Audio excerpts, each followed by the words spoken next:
Bonjour à tous, bienvenue sur Mathessa, ma chaîne de maths pour dédramatiser. Au programme aujourd'hui une leçon pour les élèves de terminale spécialité, le produit scalaire dans l'espace. Cette notion de produit scalaire ne vous est pas étrangère puisqu'elle est enseignée en première spécialité. Simplement en première on travaille dans le plan, aujourd'hui en terminale on va donc travailler dans l'espace. C'est la raison pour laquelle je vous ai construit ici une représentation d'un solide de l'espace. On appelle ça un pavé droit, je pense que vous connaissez, aussi un parallélépipède rectangle.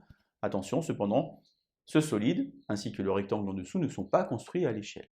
Alors pour commencer, un petit rappel des définitions basiques du produit scalaire. D'abord une définition géométrique.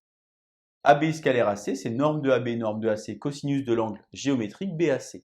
Vous remarquez finalement que la définition dans l'espace et dans le plan sont les mêmes. On a aussi une deuxième définition qu'on appelle l'expression analytique du produit scalaire. Qui dit analytique dit coordonnées, qui dit coordonnées dit repère. C'est la raison pour laquelle on a un repère OIJK qui s'appelle un rond. Alors ce n'est naturellement pas ça, un rond c'est un repère orthonormal direct. Vous remarquez ici qu'on a une troisième coordonnée qui s'ajoute puisqu'on est dans l'espace. Cette troisième coordonnée s'appelle la cote.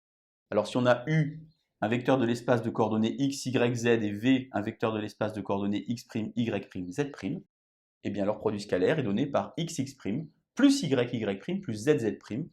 Vous remarquez là aussi la ressemblance avec la formule de première, qui en première c'était xx' plus y'. On a ici rajouté le produit des deux cotes. Alors on va regarder donc sur deux exemples comment ça fonctionne. Sur la partie gauche, déjà on va travailler avec l'expression analytique du produit scalaire. J'ai donc AIJK qui est ici un repère de l'espace. Vous remarquez simplement que sur mon pavé droit, j'ai 6, 2 et 4 qui sont finalement les longueurs des arêtes de ce pavé droit. On va donc extraire de la figure les coordonnées des points B, F et H.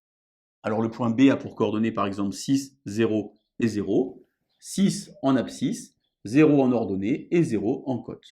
Le point F a deux coordonnées identiques avec B, qui sont 6, 0, mais par contre F a une cote non nulle qui est de 2. Le point H, enfin, qui est situé à cet endroit-là, a donc une abscisse qui vaut 0, une ordonnée qui vaut 4 et une cote qui vaut 2.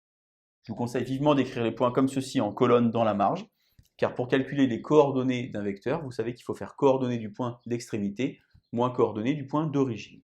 Donc pour calculer par exemple les coordonnées du vecteur BF, on va donc faire les coordonnées du point F moins les coordonnées du point B.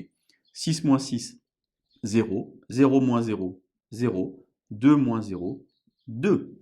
Attention, pour calculer les coordonnées du vecteur HF, les points sont dans l'autre sens, c'est donc les coordonnées du point F moins les coordonnées du point H qui sont en dessous. Donc 6 moins 0, 6, 0 moins 4, 2 moins 2, 0. On va donc maintenant pouvoir évaluer l'expression analytique du produit scalaire de BF et de HF.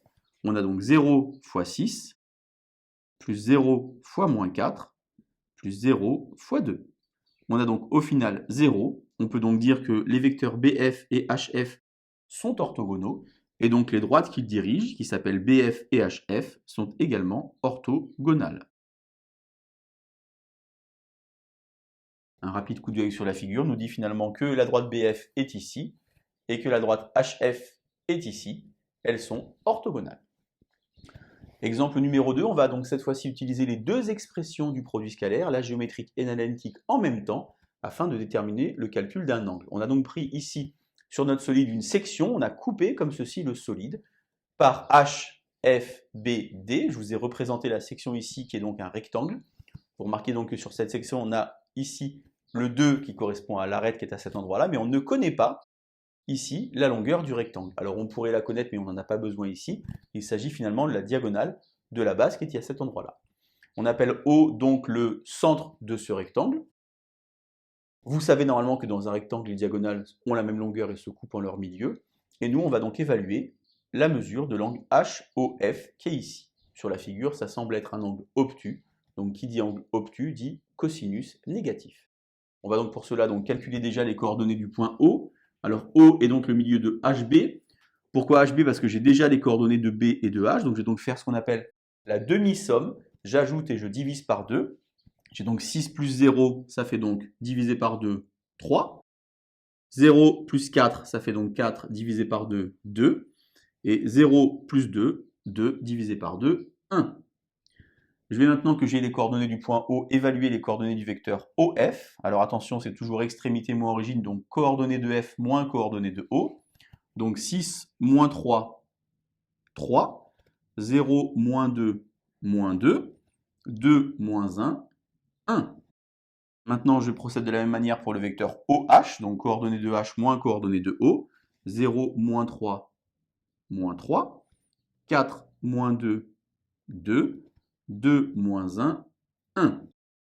Je vous disais tout à l'heure que dans un rectangle, les diagonales ont la même longueur et se coupent en leur milieu. Ça veut donc dire que le vecteur OF et le vecteur OH ont la même norme. On va donc évaluer cette norme avec la formule racine de x carré plus y carré plus z carré.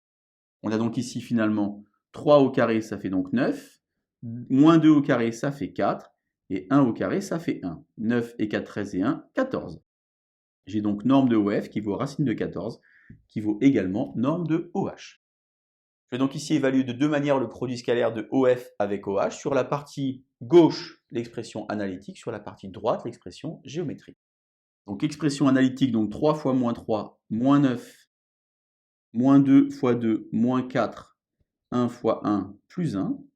Ici, norme de OF, c'est donc racine de 14 fois racine de 14 fois cosinus de l'angle FOH. J'ai donc ici moins 9, moins 4, moins 13 plus 1, moins 12. Et racine de 14 fois racine de 14, 14. Je suis assez satisfait puisque j'obtiens, comme je l'avais dit tout à l'heure, un cosinus négatif.